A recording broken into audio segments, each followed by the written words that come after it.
đó to là số mấy nhiều tổ là chỉ khánh quay đâu cha thở cho cộng đồng quốc tế quay là chỉ khánh của tù mù biết đấy à tù mù là chỉ khánh quay chỗ này nha nên sao cha ra sao xử tế cả đâu là chỉ khánh phải quay đâu nên mọi chú ý cả nên ba cô na luôn thì là chỉ là một tổ mình nhiều tua ba tệ là chỉ à để khánh phải mù quay là mù xóa hậu là mà nó bé bé à tù mù chứ là chỉ bố bé mù cha thở cho đây cả gì mọi chú ý cả là nên ba nó này ba thì chế sẽ mù cho đàn他在炒啥的thì ba à thì bé cho mong tua là làm gì chỉ đi là để cho tôi tua ba tệ nữa cái gì mà là sẽ là cha để lo thì rồi cái là tôi cái muốn tiền cái cho cái mình nhận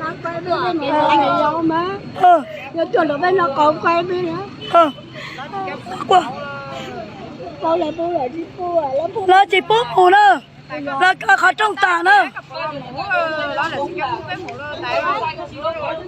là chạy bay tụi mình cả lư tà nữa này cũng một con này nó chỉ một con nhá tiền này nè người non thái nè người tá người non thái đó thì nó chỉ cho mà các ông giấu giếm người nhà chúng tôi thối gần hết rồi. giờ chỉ bố bay qua là của chúng tôi nữa Cái nghĩa vụ thôi gần hết anh em có là chỉ bố qua ở đây đúng không? Kể cả người nhà của mình. Đấy, chết rất lâu rồi mà bây giờ các anh giấu. Đấy, giấu bây giờ người nhà chúng tôi thối gần hết rồi, các ông mới khai ra. Chúng tôi lục gần đến các ông mới khai ra. Các ông mới nọ kia tạo dựng hiệu trường. các cộng đồng tới cả ba chia sẻ xem thử tất cả các ngành các cấp nhá Không đâu. cái đó là nè cứ qua là nó rồi nè qua là nó nè nè từ từ mất chơi gì cứ qua là nó nè Dậu cá ở thứ nào? Nhưng mà không được, không cho cái này rồi. Chứ là tôi hỏi ai? Ra của tôi, ra của tôi, ra nào? Không, cảnh sát thế nào? Cửa nhá, anh em xem nhá. Cán bộ đóng cửa hết, không cho người. Anh em nào xem Nhà nó cái gì? cán bộ là đóng cửa tà đấy Riêng về nào nó cái gì? Của gia đình các ông tự mang con chúng tôi từ bên kia về. cán bộ đóng hết cửa nhá, không cho người nhà đi tham nhá. Xong là Cán bộ này là cán bộ chó dại nhá. cán bộ đóng cửa hết bảo người nhà về thăm con nhưng mà về đến đây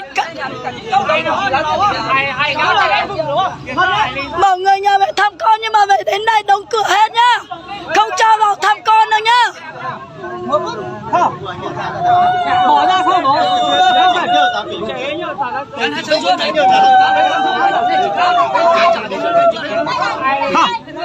Rồi chơi vậy thế cái gì?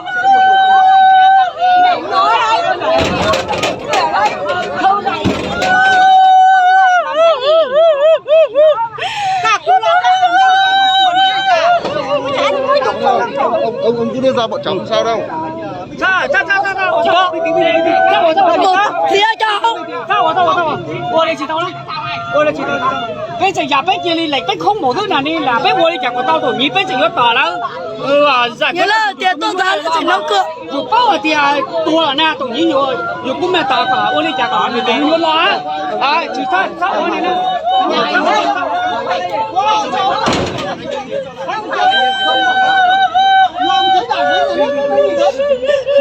là nhớ trong sập nào đi nữa cho lên mạng xã hội nhá